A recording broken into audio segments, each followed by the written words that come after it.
ইয়ো WhatsApp guys, কি অবস্থা সবার, কেমন আছেন সবাই? আশা করি ভালোই আছেন। দেখতেই তো বুঝা গেছেন যে আমি কই আয়া বসছি ফ্যান্টাসি কিংডমের সামনে। ফ্যান্টাসি কিংডমের ভিতরে ঢুকে পড়ছি কি টিকিট টিকিট এন্টিমেন্টি লইয়া কারণ দুইটা ভিতরে দিই যে ভাসমান একটা কল, আসলে ফ্যান্টাসির এটার ভিতরে ঢুকলে এই ভাসমান কলটা সবার প্রথমে আপনাকে চক্ক করে দেবো।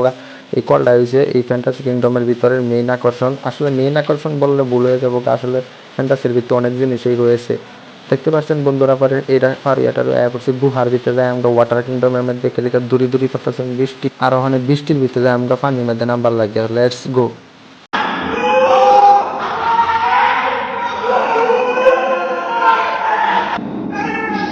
পরে আয়া তো দেখি এরকম বড় বড় ডিউ, এটা তো সহ্য না করতে পারে না, এনে উঠছে টায়ার টুয়ার লয়ে। হ্যাঁ, টায়ারের দাম রাখছে মূলত 100 টাকা, আসলে না টায়ার না কিনলেও চলে। আর এটার উপরে বন্ধুরা দেখতে পাচ্ছেন ডিজে গান বাজে। আজকে কিন্তু বৃষ্টির দিনে লেগে ডিজে গান চলতেছে না। আঙ্গর কপালটা খুবই দুঃখ। দেখতে পাচ্ছেন এই যে আমার সাইডে যে একটা পাইপ, এই পাইপ যা মূলত উঠতে নামে।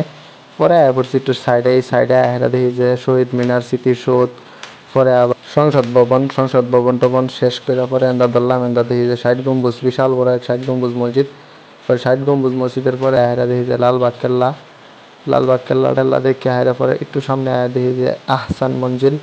পরে আবার সামনে আয়রা দেখি যে এত বড় এক নাগরদোল্লা। আমরা সবাই মিলে হাইটে হাইটে যাইতেছি আর ঘুরা ঘুরা দেখতেছি, আসলে আনন্দ ভালোই লাগতেছিল। পরে আহসান মঞ্জিলের দিকে জুম টুম করে আজকের মতো বিদায়। এখানে দেখা হবে নেক্সট কোনো ব্লগে। ততক্ষণ পর্যন্ত ভালো থাকবেন, সুস্থ থাকবেন, আল্লাহ হাফেজ।